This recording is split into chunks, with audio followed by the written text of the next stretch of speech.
Hello engineers. Civil engineering career building में बहुत ही आसान रास्ता है कि भैया building as a new career.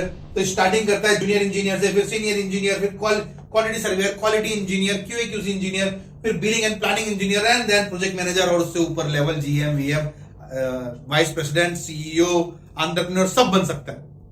Matter यह है सीक्वेंस फॉलो करने का। तो इस पूरे सीक्वेंस में मैं आज आपको बताने वाला हूं बिलिंग इंजीनियर को क्या क्या आना चाहिए।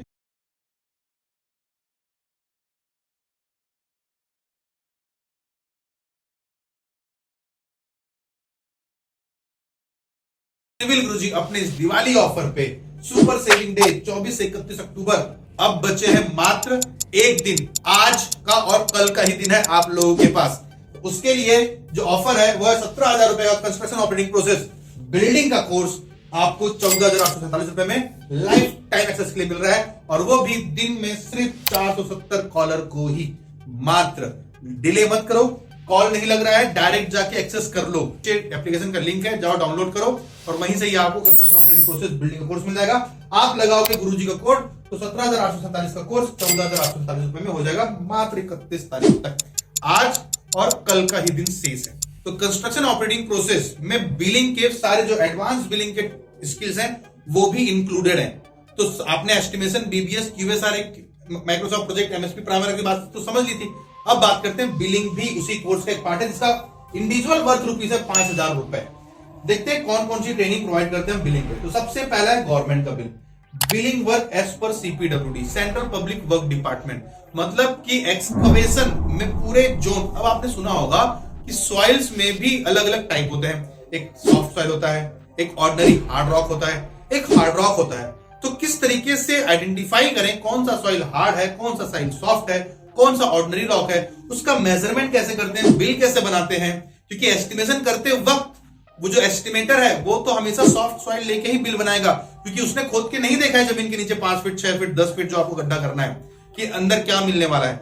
आप जब साइट पे काम करते हो तो एस्टिमेशन से अलग हट के नॉन बीओक्यू आइटम आपको अप्रूवल लेना होता है। कैसे? ये पूरा आपको बिलिंग में सिखाया गया है। नॉट ओनली अर्थ वर्क, तो मैं एक छोटे से पार्ट की बात कर, अर्थ वर्क का करीब समझ लो 34 टॉपिक है, उसमें 34 टॉपिक में एक टॉपिक की बात कर रहा हूं मैं। वैसे ही brick work, plaster, concreting, reinforcement, flooring, painting, plumbing, fittings item, fall ceilings और जितने टाइप के एसेसरीज बिल्डिंग पे लगते हैं वो सब का बिलिंग कैसे होता है as per the government norm, central public work department. क्यों?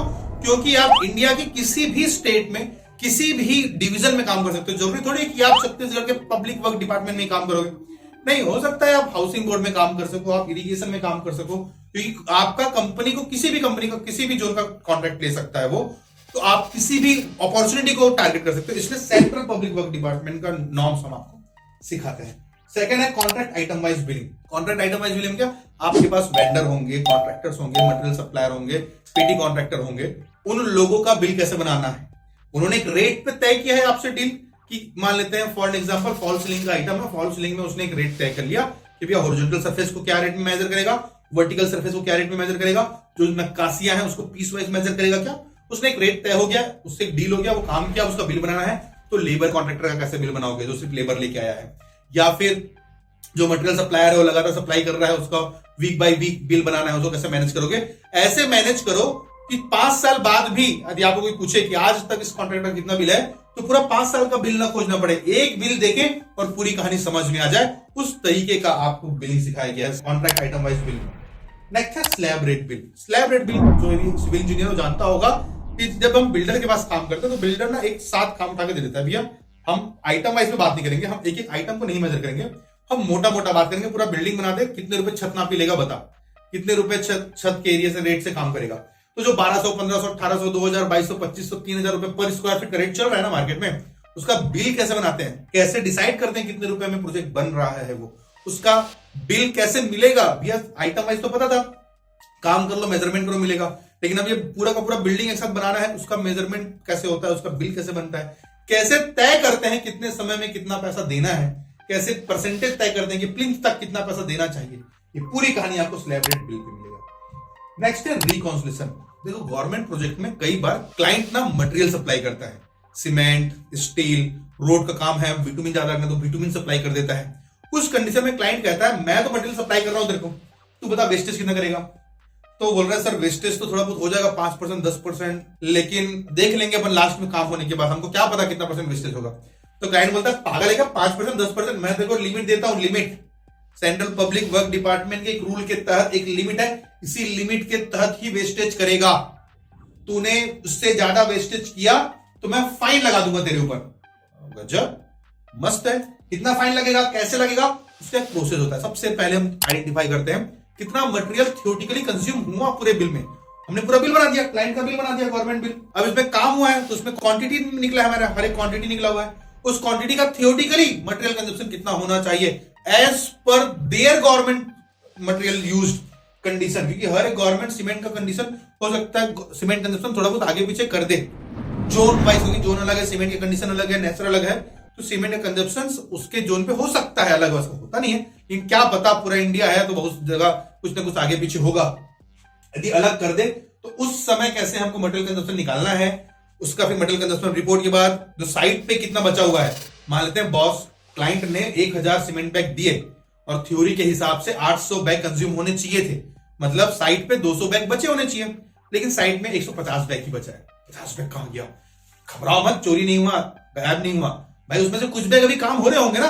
जरूरी थोड़ी कि एक 30 तारीख को बिल बनाते हैं तो 30 तारीख को पैसा मिल जाता है क्या, या 30 तारीख को हम रिकॉन्सिलेशन करने के लिए बैठ जाते हैं क्या? नहीं, हम 2 तारीख को रिकॉन्सिलेशन कर रहे हैं, तो भैया 1 तारीख 2 तारीख को तो भी थोड़ा बहुत काम हुआ है ना, उसमें भी तो मटेरियल लगा है जिसका बिल नहीं बनाया अभी। तो ऑन गोइंग प्रोग्रेस रिपोर्ट में जो डेली प्रोग्रेस रिपोर्ट निकाल सकते हो आप, 1 तारीख का डीपीआर निकाल लो, 2 तारीख का डीपीआर निकाल लो, उसमें कितना सीमेंट कंज्यूम हुआ है वो भी चेक करके हम आइडेंटिफाई करते हैं कि रिकॉन्सिलेशन में कितना परसेंटेज जो हमको अलाउ था उतना ही हम वेस्ट कर दिए हैं, उससे ज्यादा किए तो पेनल्टी लगेगा, कम किए तो सवासी मिलेगा। देखो रिकॉन्सिलेशन लोग कहते हैं गवर्नमेंट प्रोजेक्ट के लिए, सिर्फ गवर्नमेंट प्रोजेक्ट के लिए नहीं भाई, आपकी खुद की कंपनी है, बिल्डर्स के यहां काम कर रहे हो, वहां पे भी रिकॉन्सिलेशन मटेरियल की ऑडिट हो जाती है वहां से कि मटेरियल कितना कंज्यूम होना चाहिए था थियोरेटिकली और रियल में कितना कंज्यूम हुआ है प्रैक्टिकली। तो इन दोनों बीच का डिफरेंस को हम बोलते हैं वेस्टेज।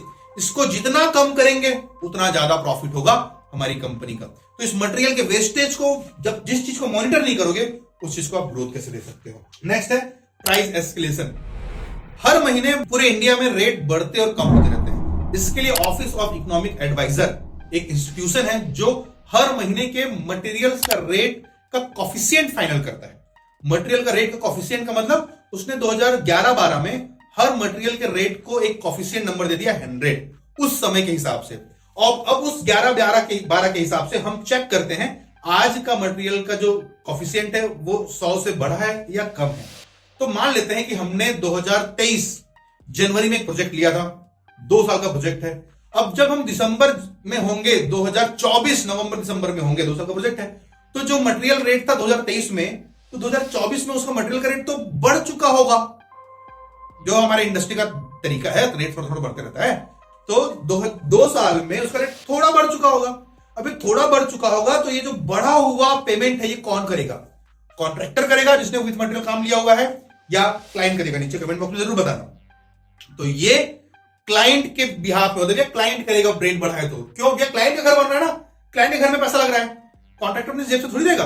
तो इस कंडीशन में कॉन्ट्रैक्ट में यदि प्राइस एस्केलेशन का क्लॉज है तो उसका हिसाब कैसे करते हैं, प्राइस एस्केलेशन बिल कैसे बनता है, ये सब आपको प्राइस एस्केलेशन में सिखाया गया है। साथ ही साथ है डीपीआर, डेली प्रोग्रेस रिपोर्ट। भाई लोग बनाते हैं, लेबर कितने लगे हैं, अच्छा हमने गिन लिया सुबह सुबह आके, काम कितना है, कितना बोरी सीमेंट लगाया है, हाँ बताओ, और कुछ लगाया क्या? रेती गिट्टी कौन गिनता है? चल ठीक, इतना बैग सीमेंट लगा, ये डेली प्रोग्रेस रिपोर्ट बना रहे। नहीं रे भाई, डेली प्रोग्रेस रिपोर्ट का मतलब यदि 100 रुपए का प्रोजेक्ट है तो पहले दिन, और 10 दिन का काम है, 100 रुपए का प्रोजेक्ट 10 दिन का काम है, तो पहले दिन 10 रुपए का काम हुआ कि नहीं ये बताओ। 10 रुपए का काम हुआ है यदि पहले दिन, मतलब आप आसानी से अचीव कर लोगे। पता चला 10 रुपए के काम पे हमको प्रॉफिट कितना हुआ है, काम तो कटा ले हमने, उसमें लेबर का पेमेंट, मटेरियल का पेमेंट, इक्विपमेंट का पेमेंट हटाओ और बताओ कि कितने रुपए हमारे पास बचे। यदि 9 रुपए लगे और 1 रुपए बचा, मतलब ठीक है 10% का प्रॉफिट हुआ है। तो ये हर दिन चेक कर पाना कि आपको प्रॉफिट हो रहा है कि नहीं, वो चेक करना हम यहां पे सिखाते हैं आपको डेली प्रोग्रेस रिपोर्ट पे। उम्मीद कर रहा हूं हमारा प्रयास आपको पसंद आ रहा होगा।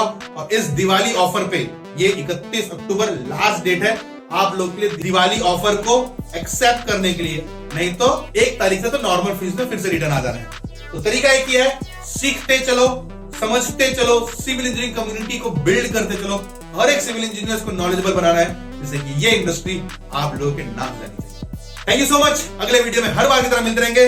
अंतिम आज और कल, एक ही दिन बचा है, आज और कल, तो छूट ना जाए गुरु जी की राय। उम्मीद करता हूं हमारा प्रयास आपको पसंद आ रहा होगा। अगले वीडियो फिर मिलेंगे, तब तक जय हिंद।